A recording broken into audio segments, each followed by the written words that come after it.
What's up, traders? Matt from the Trade Brigade here with your weekend crypto report, where, as always, I do a technical analysis and give you my thoughts on the coins listed up above for the next 2 days where our beloved stock market is closed, aka the weekend, right? So starting off on the Bitcoin daily chart, just to get a feel of where we're trading in terms of this prior structure that we've sort of broken up and into now that we have essentially gotten out of this daily balance, which we've discussed the prior couple of weeks. Regardless, what are the upside levels that we're seeing? Well, 50,000, nice round psychological number, is in store simply based on some of these levels and touches in here. And then after that, we have 53,000. Okay, and I just want to make you aware of where that's coming from. So resistance, support, and then support here, support. So when that's back tested, it should act as resistance. Let's break it down on the 4-hour time frame chart now, just to get a little more granular what's going on with the price action. You can clearly see we got a nice bounce out of the support trend line, which was drawn in from the very lows of this most recent leg down that we've seen. You can see from in here,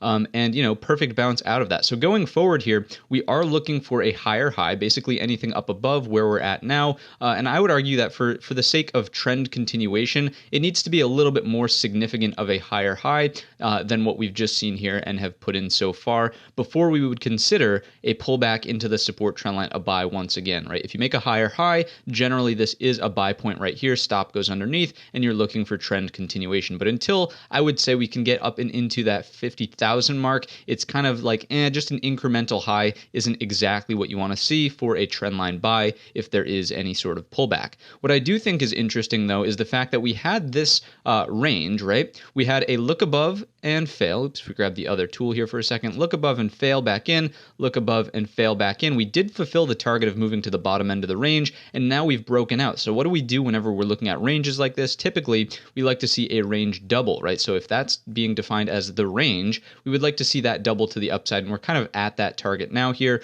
around 49,000, the nice round number. So we'll see if we do get a little bit more of a pullback here, but again, for a trend line buy at least, it would be ideal for a more higher high as opposed to this incremental high which we've made up and over this look above and fail set that we have at 48,500. We'll call it for round numbers sake. Because we are trading above that right now, ideally, again, this isn't a picture perfect world, this would start to act as support and we can make a move higher from here. That would then build the case for making this play, right, a pullback buy into the support trend line more valid, and that would be a scenario I would be a buyer at the support trend line. Obviously, upside targets which we mapped out from the daily perspective are first 50,000, 50,100 just about, or 50,750, and then up above there that 53,000 mark, which we mapped out and talked about in depth. Let's move along here with Litecoin and check out this chart. What we're noticing about this is still a little bit different than Bitcoin. It's not quite at those highs and breaking out like Bitcoin is. I want to just go through the exercise of seeing where this support trend line might bring us,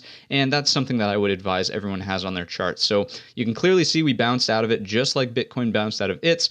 We don't really have a range. Instead, it's actually kind of the opposite has happened, right? If you think about this as the potential range, we actually broke down, doubled it to the downside, and are trading back within, and we're getting a little bit of resistance here at some prior highs. So I think that's interesting that we have the look below and fail back in. We did come to target here, so now the next sort of piece of the puzzle is waiting and seeing what happens, right? Are we going to consolidate now in the upper 50% of this range, meaning somewhere above this number around 180, or are we going to break back down, come back down and test support at 175? That's kind of the question to be asking right now, because we've essentially seen this coming up from the bottom phenomenon, meaning we've come from the support trend line all the way up into resistance. Generally, we do not look for a breakout at this point. We do want to see a pullback for some sort of higher low, and then boom, on that next test here, you could take the break up and over that 181. Do keep in mind we will have overhead resistance just above. You can see some candle wicks in here at 185.50, and then up above, we'll go with the high there at 190 just about. If it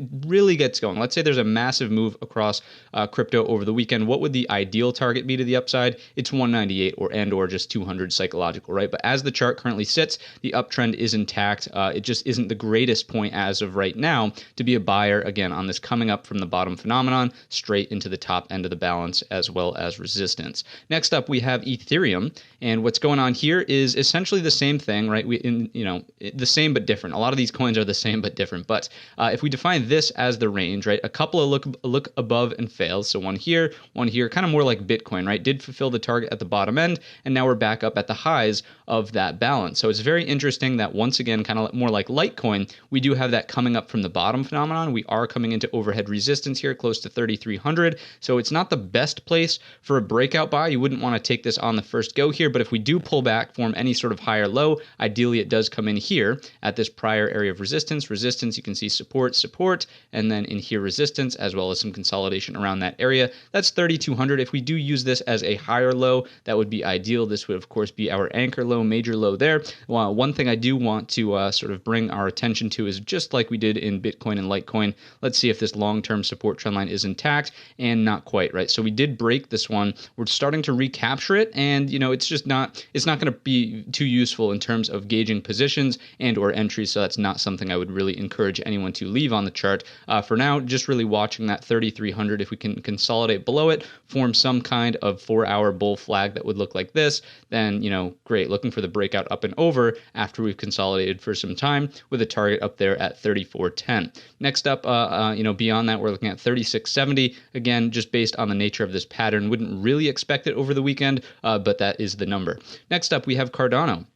And checking in here, just extreme relative strength. And it's been that way for a while inside of this coin. When it started breaking out of this lower range, it just had much bigger moves here, and then here, and now here than we've seen in Bitcoin, Litecoin, as well as Ethereum. So definitely keep an eye on this one if you're, someone who wants to, play the more volatile of the coins, right? So Cardano moving into blue sky territories. If I scrunch up the chart, you can essentially see we have nothing off to our left. So that being said, upside levels here are just going to be 10 cent marks, right? We're trading something that's under $3 at this point in time per coin. So 10 cent marks, even 5 cent marks will act as resistance on the way up. In terms of structure here, what we're seeing, again, we are coming up from the bottom, meaning there hasn't been a significant pullback yet. If we do pull back, obviously that prior all-time high here at 2.3878 should be held as support for the next leg up. That would be a beautiful higher low, using this, of course, as the anchor low, major low, somewhere down there. Now, worst case scenario,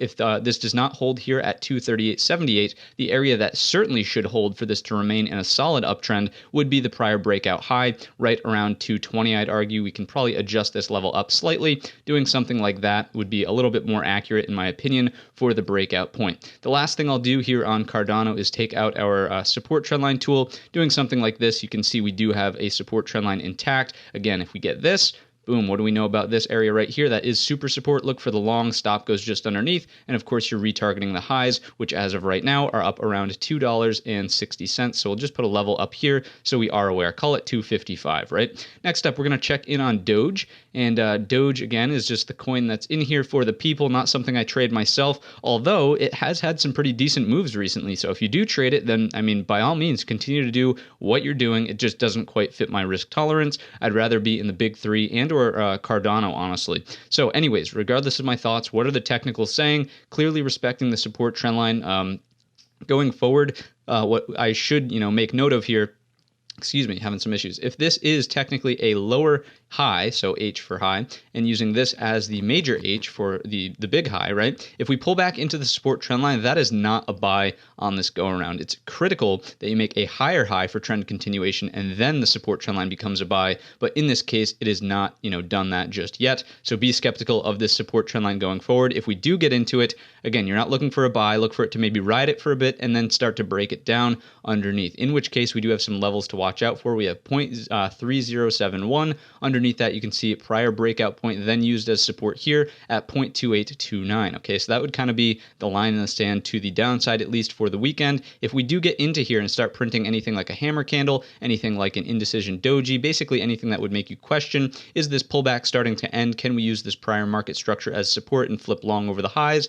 That's what you would be on the lookout for. Your stop goes underneath the low of that candle, and of course you're targeting some of this prior structure in here, which we've just outlined. If you do want to be keeping an eye on the trend, at least look for that resistance trend line to break, right? If that does break, then I would say that the high, the pivot high from right in here is in play at 0.3490. Okay, so that's Doge here, kind of caught in a crossroads. It's not quite as good looking as some of the other charts that we've discussed so far.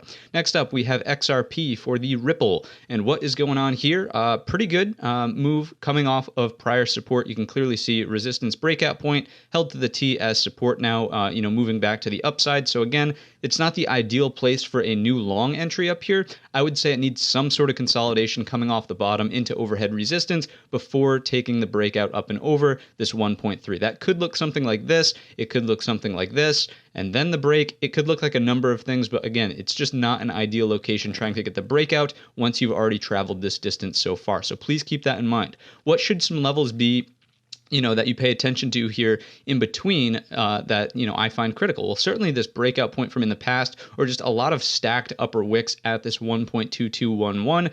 If it consolidates in here, I'd argue that's probably the most bullish case, in which case, we have a nice 4-hour bull flag. You're taking the break into sort of those highs up here closer to 1.35. Let's just throw a level on there so we are aware there is some overhead resistance slightly below 1.33. To the downside, if this area breaks here at 1.22 as discussed, it's probably not going to be a buy at the support trend line, just because just like Doge, we have a high for major high, big H, and then we have this, if this is the top, as an LH, and as we know, that does, sort of invalidates the buy here at the support trend line because we are no longer in trend continuation. If you do want to draw in a secondary trend line, you could do something like this. I'm not going to argue that that one holds either on the first touch, but it could just be an added piece to the puzzle. Let's say we consolidate somewhere in here. Fine, it's going, boom, this is super support. Maybe the breakout happens like that. I'm not entirely sure, but it's just one more piece of the puzzle as we mentioned. Next up, we'll check in on Stellar, and then we'll wrap up the video here for the Creepo weekend report anyways. And what we're noticing is, again, a coming up from the bottom effect, but kind of in the middle of nowhere. It's not really a well-defined pattern here, kind of just this V-shaped thing right off the bottom. And again, not the ideal place looking for a breakout here once you've already traveled this distance without really pulling back or seeing any significant period of consolidation. One thing I do like about this chart is the fact that volume is elevated on this move higher, right? So a lot of people are looking at this, it seems, and paying attention to Stellar here. So if it does consolidate into any type of 4-hour bull flag, that would increase my confidence in this setup, right? On the consolidation, you do want to see volume, drop back down, maybe back to average ranges somewhere around here. And then on the breakout, of course, back to an increase in volume bars that are printing somewhere in the range of what you can see down there. So in terms of where that consolidation might happen, of course, we have levels mapped out for us. We have 0.3697. Any consolidation here would be the most bullish outcome, taking the break up and over that to, again, probably just target these highs in here first, around 0.41 we'll call it. Let's throw a level on there, see how good our eyeballs are.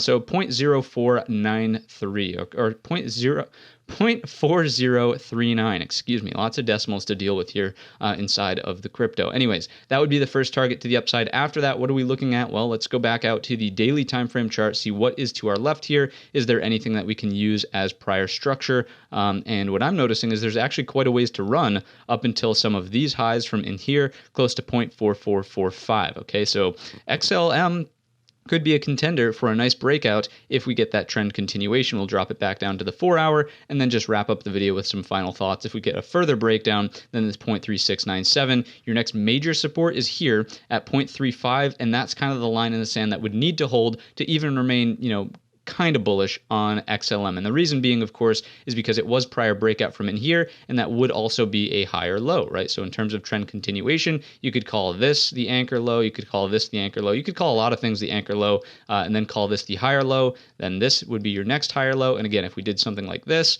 then we just built another higher low. But if we come down into here, then we've built equal lows and threatened to give up the daily uptrend. Okay, so for now, we'll just throw that level on the chart to be aware of it. It's right around, we'll call for splitting the difference sake, 0.3358. Okay, so that is Stellar in a nutshell. If you enjoyed today's video or learned anything new, let me know down below in the comments section. Again, the crypto report is widely just for me to keep an eyeball on what's going on with Bitcoin, Litecoin, as well as Ethereum. But if you enjoy it, again, I'm happy to put these out. So all that being said, I wish you a green trading weekend if you decide to trade the crypto, and don't forget the weekly watch list comes out on Sunday.